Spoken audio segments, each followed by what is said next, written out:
खूबी के साथ बदलते भारत की शान।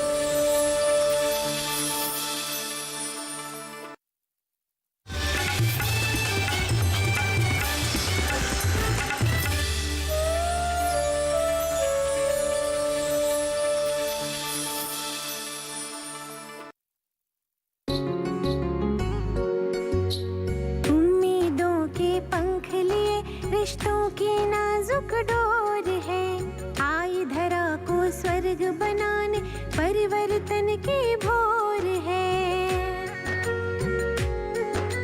वो धरती के आंचल का श्रृंगार है, वो अजन्मी बेटी की करुण पुकार है। वो पतझड़ में बहार बन के आती है, जो कहती है सब करके दिखलाती है। चौखट से बाहर निकली करके नो संकल्प चली, 100 भाइयों की लाडली, 100 भाइयों की लाडली। अब हमारी बहन भी जरूर पढ़ेगी। अपना घर गृहस्थी पर ध्यान दो। माई, हम घर गृहस्थी का जिम्मेदारी उठाते हुए पढ़ाई करेंगे। जो मरुआ है ना पिटुआ की दुल्हन, तो 4 गो और घर में आम का पेड़ लगवाइए। हमारी ज्यादा फैले उससे पहले इसका इलाज सोचना होगा। तुम शंकर भैया को समझाओ कि मुखिया से थोड़ा कड़ाई से बात करें। वो नहीं मानेंगे, उल्टे और झगड़ा होगा। ठीक है, तो फिर हम ही बात करते हैं मुखिया से। आज गांव की औरतों को यहाँ काहे आना पड़ा? अगर माफी उपी मांगना है तो इतनी कोनो जरूरत नहीं है, हम तो ऐसे ही। मुखिया जी, हम लोग सब यहाँ आपसे कुछ जरूरी बात करने के लिए आए हैं। वो शंकर भैया के घर के पीछे जो नाली बनवाने का पैसा आपको सरकार ने ग्रांट किया था, उसका नाली काहे नहीं बनवा रहे हैं आप? मना काहे कर रहे हैं? इसे तुमको क्या करना है? हमारा काम है, हम देख लेंगे। अरे जाओ, चूल्हा चौका। हमको अपना चूल्हा चौका संभालना अच्छे से आता है मुखिया जी, और हमारे घर के प्रति हमारा क्या फर्ज है ये हमको आप मत सिखाइए। ये हम बहुत अच्छे से जानते हैं, लेकिन शायद आप भूल गए हैं कि आपका इस गांव के प्रति क्या फर्ज है। तुमको 4 दिन हुए नहीं गांव में आए हुए, तुम अब चचा को फर्ज सिखाओगी? रघु, अरे गांव के बहू हैं, इनका भी फर्ज है बोलने का। बोलने तो। हाँ तो मैडम जी, का आदेश है? आदेश नहीं, प्रार्थना है। शंकर भैया का काम आप मत रुकवाइए, उनका नाली बनवा दीजिए। अभी नहीं बनवा सकते, जो पैसा आया था वो खत्म हो गया, और जब अब आएगा तो देखेंगे। ये झूठ बोल रहे हैं। ये तुम्हारे भैया से बोले हैं कि तुम्हारा लगवाया आम का पेड़ उखाड़ देने पे ही ये काम करवाएंगे। हाँ बोले हैं। क्या हुआ? हाँ? ये धरारा फरारा का संस्कार हमारे गांव में लाने की जरूरत नहीं है। एक बात और, यहाँ पे चौधरानी बनने की कोशिश मत करो। मुझे ये गांव के मुखिया हम हैं। किसका काम करना है, किसका काम नहीं करना है, हम तय करेंगे। मुझे आप मुखिया हैं, इसीलिए आप किसी के साथ भी गलत नहीं कर सकते। इन गांव वालों ने मिलके ही आपको मुखिया बनाया है, और आप ये लोग के साथ ही। पूरा गांव ने मिलकर मुखिया बनाया हमको, केवल इसका शंकरवा ने नहीं। जी, कब किसका काम करना है हम देख लेंगे। चल निकले यहाँ से। आप मुखिया हैं, अन्नदाता नहीं। हमारे देश के प्रधानमंत्री भी अपने आप को इस देश का प्रधान सेवक बताते हैं। कुछ सीखिए आप मुझसे। ज्यादा लेक्चर नहीं, चाचा ने कहा ना निकलने को।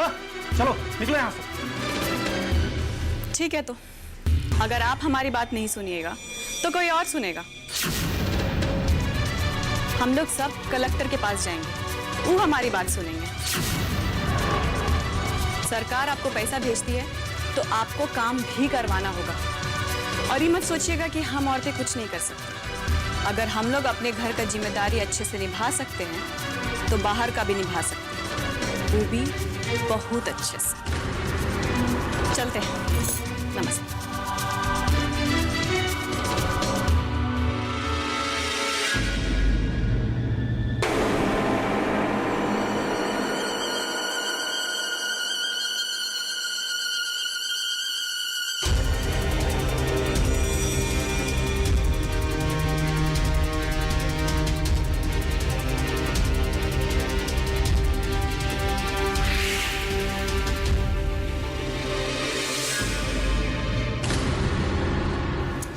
हमको एक बात समझ में नहीं आता है, जब तुमको हम बार बार बोल रहे हैं कि मधु को घर से बाहर मत निकलने दो, तो तुम हमारी बात सुनती काहे नहीं हो? अरे हम तो सुनते हैं ना आपका बात। अब मधु नहीं सुनती है तो हम क्या करें? वो जानवर तो है नहीं कोनो कि उसको रस्सी से बांध कर रख दे। एगो पिंटू जी हैं जो उसको कुछ कहते ही नहीं है। हाँ तो कुछ ना कहेंगे ना तो इतना जान लें कि कुछ ना कुछ तो जरूर होगा। सांप के बिल में हाथ डालेंगे ना तो सांप जरूर काटेगा। अरे हुआ क्या है, कुछ बताइएगा भी। अरे क्या बताएं, महारानी जी मुखिया जी से लड़ने पहुंच गई हैं। कुछ औरतों को साथ लेके गई और उनको धमकी देके आई हैं। लेकिन दिव्या तो बता रही थी कि वो गांव वाला का भलाई करने का बात करने गई थी मुखिया जी से। दिव्या बता रही थी? हाँ। तो वो भी गई थी मधु के साथ? अरे नहीं नहीं, दिव्या नहीं गई थी। कंचन का फोन आया था, उन्हें ही सब बता रही थी। तब तो तुमको ये भी पता चल गया होगा कि मधु वहाँ मुखिया को धमकी देकर आई है कि कलेक्टर के पास जाएगी शिकायत करने। हे भगवान, मधु वहाँ जाके धमकी दी है? नहीं नहीं नहीं, ऐसा नहीं हो सकता है। आपको जरूर सुनने में कोनो गलती हुआ होगा। वो तो वहाँ गांव वाले के भलाई के लिए मुखिया से बात करने गई थी। हाँ, और बोली है कि काम नहीं होगा तो जाके कलेक्टर से शिकायत करेगी। मुखिया तो हमसे पहले से ही खफा है, अब पता नहीं हमारे साथ क्या करेगा वो। अब क्या करेगा मतलब? हम लोग थोड़े ना कुछ किए हैं जो। काहे? मुखिया जी से मिलके हम लोग बच्चा नहीं गिरवाए हैं। अभी तक ये बात सिर्फ घर वालों को पता था कि हम लोग खाली बच्चा गिरवा दिए हैं, लेकिन सच्चाई तो मुखिया को पता है ना। मधु भौजी भी साफ साफ कह दी हैं कि आपके घर के पीछे वाला नाला मुखिया को हर हाल में बनवाना ही पड़ेगा। कहीं वो अगला इलेक्शन में मुखिया खातिर न खड़ा हो जाए। जूता निकाल कर जुतिया देंगे तुमको। जब भी मुंह खोलेगा अनाप शनाप बोलेगा। उसकी औकात है का हमरे सामने खड़ा होने का? सौ भाइयों की लाडली। जानकारी जो किसानों के लिए हो लाभकारी, समस्याओं पर पड़ेगा समाधान भारी, कृषि की हर बात का ख्याल, कब कैसे की जाए बेहतर देखभाल। जानिए विशेषज्ञों के साथ, देखिए खेत खलिहान, सोमवार से शुक्रवार सुबह 7 बजे डीडी किसान पर।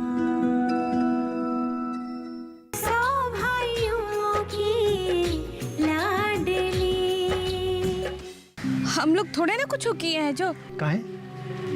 मुखिया जी से मिलके हम लोग बच्चा नहीं गिरवाए हैं। अभी तक ये बात सिर्फ घर वालों को पता था कि हम लोग खाली बच्चा गिरवा दिए हैं, लेकिन सच्चाई तो मुखिया को पता है ना।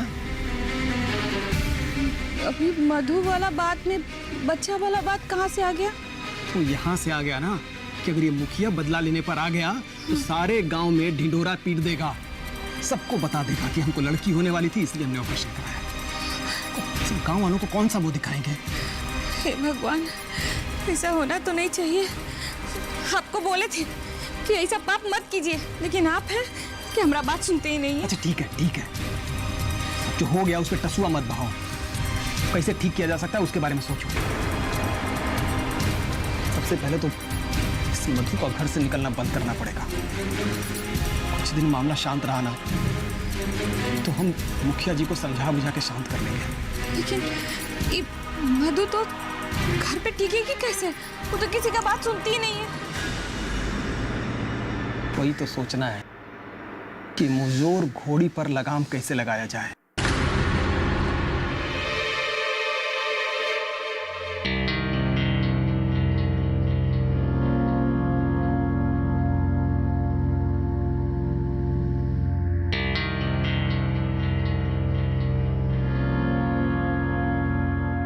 ठीक है, तो अगर आप हमारी बात नहीं सुनिएगा तो कोई और सुनेगा। हम लोग सब कलेक्टर के पास जाएंगे, वो हमारी बात सुनेंगे।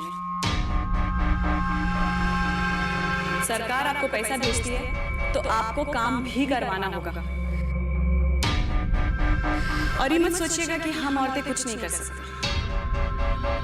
अगर हम लोग अपने घर का जिम्मेदारी अच्छे से निभा सकते हैं तो बाहर का भी निभा सकते हैं, वो भी बहुत अच्छे से। चाचा, उसके बात को हल्का में नहीं लेना चाहिए। बहुत तेज छुरी है वो। अगर वो कहीं कलेक्टर के पास चली गई ना तो बिना मतलब के 10 गो मामला खुलेगा।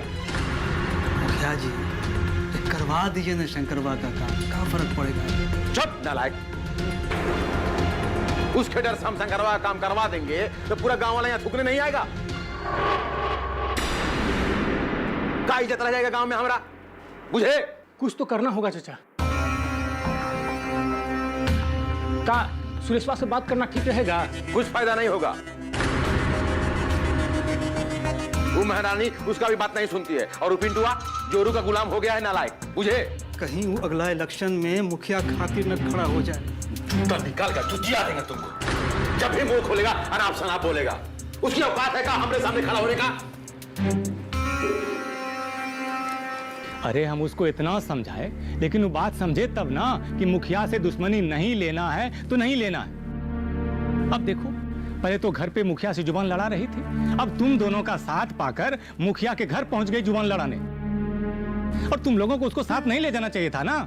नहीं भैया, मधु भौजी किसी को जबरदस्ती लेकर नहीं गई थी और मनोरमा भौजी को भी तो अपना बात रखना था। अरे मधु क्या पूरे गांव का ठेका ले रखी है? तुम लोगों को मना कर देना चाहिए था जाने से। कैसा बात कर रहे भैया? और मधु भौजी का अपना खातिर गई थी मुखिया के पास, हम सब गांव वालों की भलाई खातिर ही तो गई थी ना। और वहाँ तो और भी औरतें गई थी, तो फिर मनोरमा भौजी चली गई तो क्या हो गया? और मुखिया जानबूझकर आपके घर के पीछे नाला नहीं बनने दे रहे, तो क्या हम शिकायत भी नहीं कर सकते? अरे तो हम बात करते ना मुखिया से। मनोरमा को क्या जरूरत था तुमको और मधु को लेकर मुखिया के पास जाने का है? भैया मनोरमा भौजी नहीं बल्कि मधु भौजी हम लोगों को साथ में लेकर गई थी वहाँ से मुखिया से बात करने के लिए। अरे जो भी हो, मुखिया तो यही समझेगा ना कि मनोरमा के सिखाने पर मधु वहाँ गई थी उससे लड़ने के लिए। पर मुखिया को मनोरमा भौजी से इतना परेशानी का है? अरे परेशानी है वो 10 गो आम का पेड़ जबन मनोरमा मधु के कहने पर अपने घर पर लगाई है। मुखिया का जिद है कि जब तक हम 10 गो आम का पेड़ उखाड़ कर नहीं फेंकेंगे वो हमारे घर के पीछे से नाली नहीं बनने देगा। और मनोरमा का जिद है कि वो किसी भी कीमत पर वो पेड़ नहीं उखाड़ने देगी। ये तो धांधली है।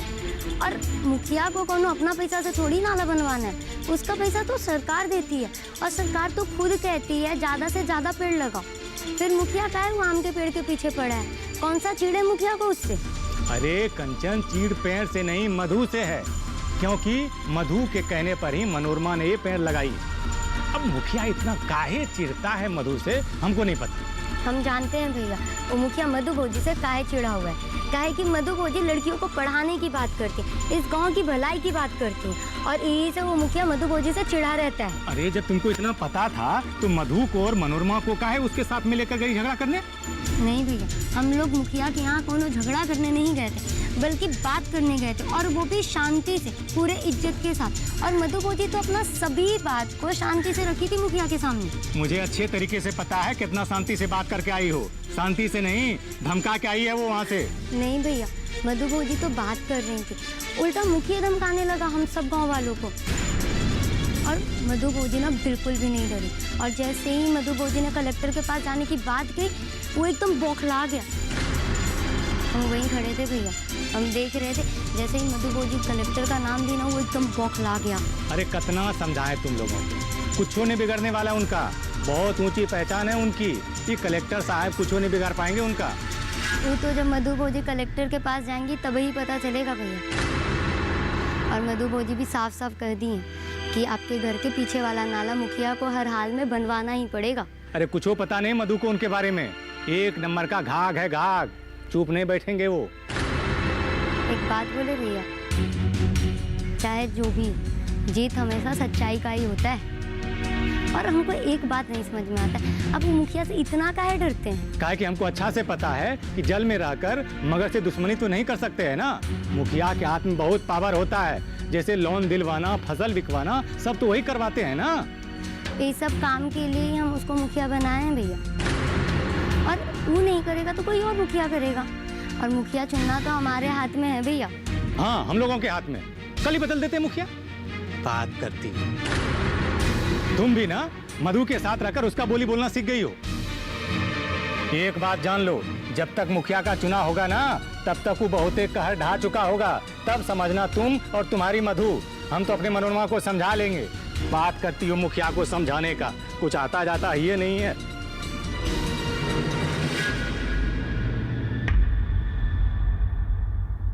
इंस्पेक्टर साहब, अरे साहब ठीक है ना? एगो काम करना है, ध्यान से सुनिएगा।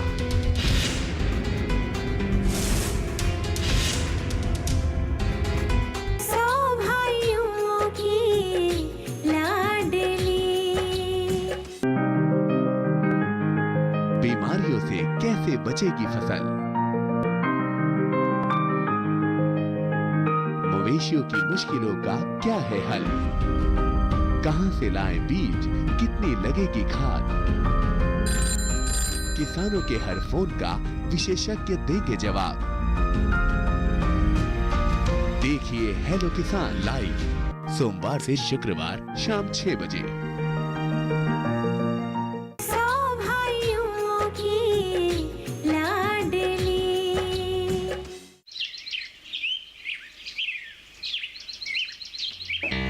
बात को समझने की कोशिश करिए डॉक्टर साहब। अभी मामला कुछ ठीक नहीं चल रहा है और ऊपर से इंक्वायरी भी आने वाला है। और वो मधु जो आपके यहाँ बवाल की थी, यहाँ गांव में भी बवाल किए हुए, गांव की चौधराइन बनने की कोशिश कर रही है मुझे। लेकिन भाई आप तो कह रहे थे कि हम सब संभाल लिए। तभी तो आप महफूज हैं। वो कहा है जब आग लगने का अंदेशा होना तो पानी का व्यवस्था पहले ही से कर लेना चाहिए। मुझे लीजिए नाश्ता करिए। ले चाय पीजिए। अहमदान जी। डॉक्टर साहब के लिए मिठाई पैक करा के ले आ जल्दी। जी हाँ, चाय पीजिए। अब भी लीजिए ना। हाँ ले। हाँ ले तो ले खाइए।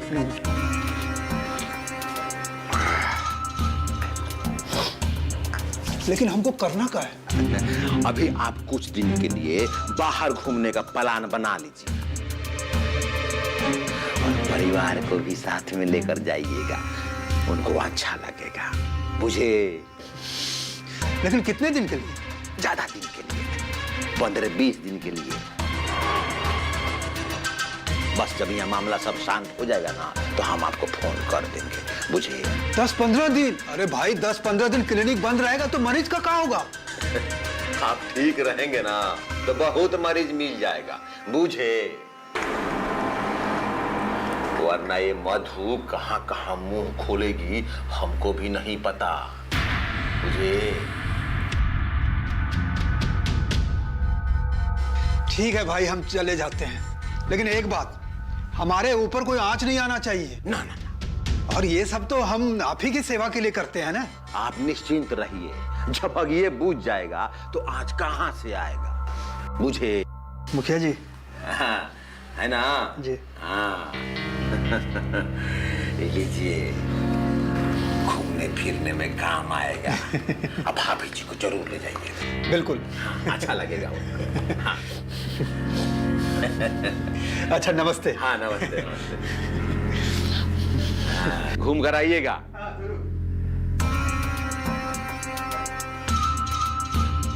हेलो इंस्पेक्टर साहब, अरे साहब ठीक है ना? एगो काम करना है, ध्यान से सुनिएगा।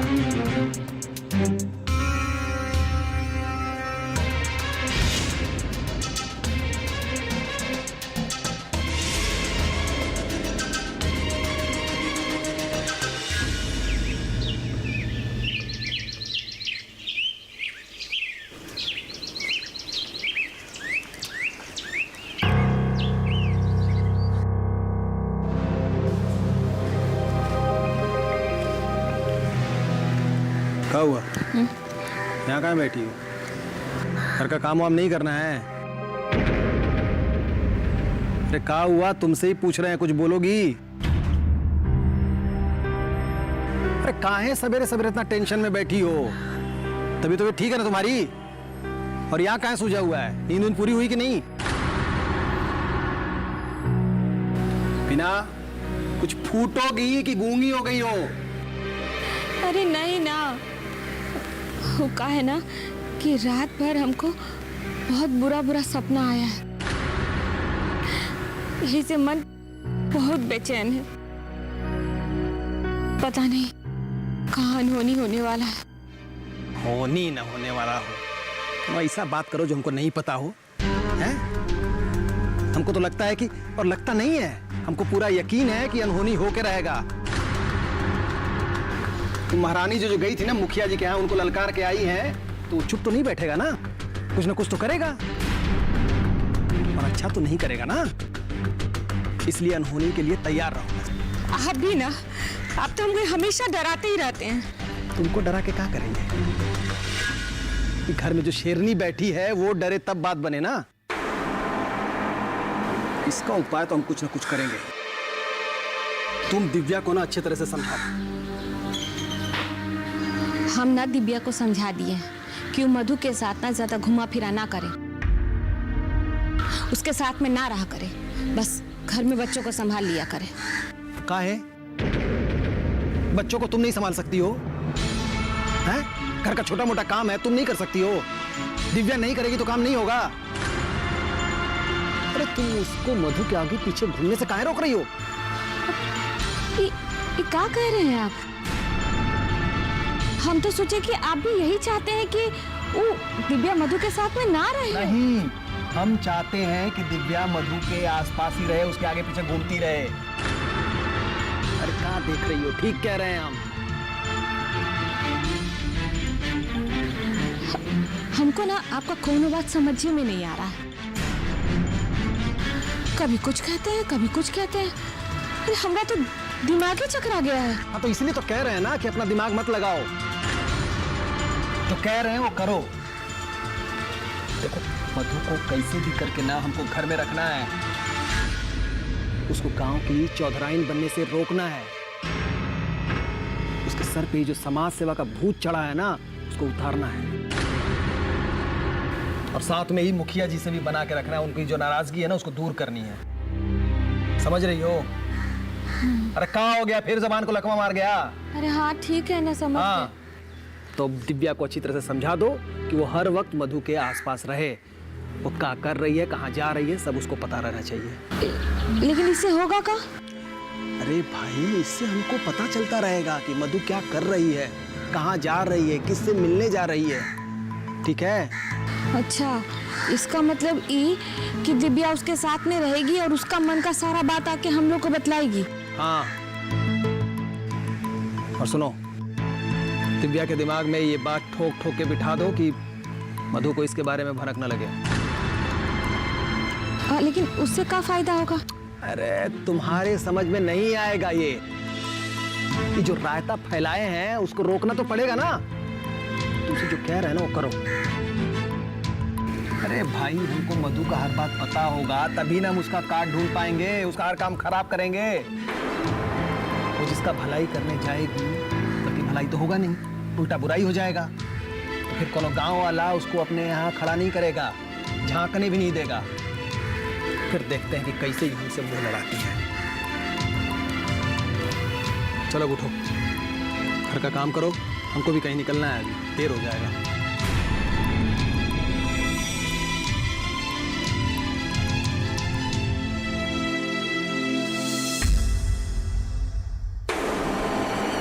सुरेश और बीना के खिलाफ हमारे पास शिकायत आया है भ्रूण हत्या का।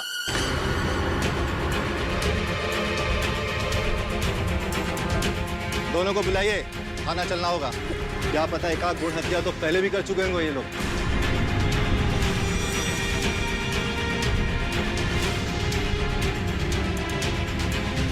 मधु, जो औरत पुलिस स्टेशन में फोन की थी, तुम ही हो ना? उम्मीदों के पंख लिए रिश्तों की नाजुक डोर है, आई धरा को स्वर्ग बनाने परिवर्तन की भोर है।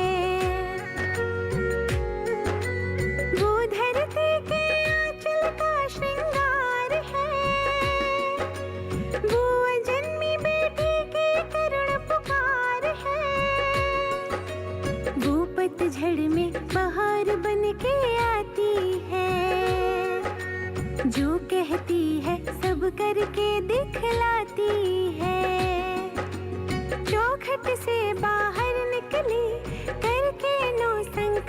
चले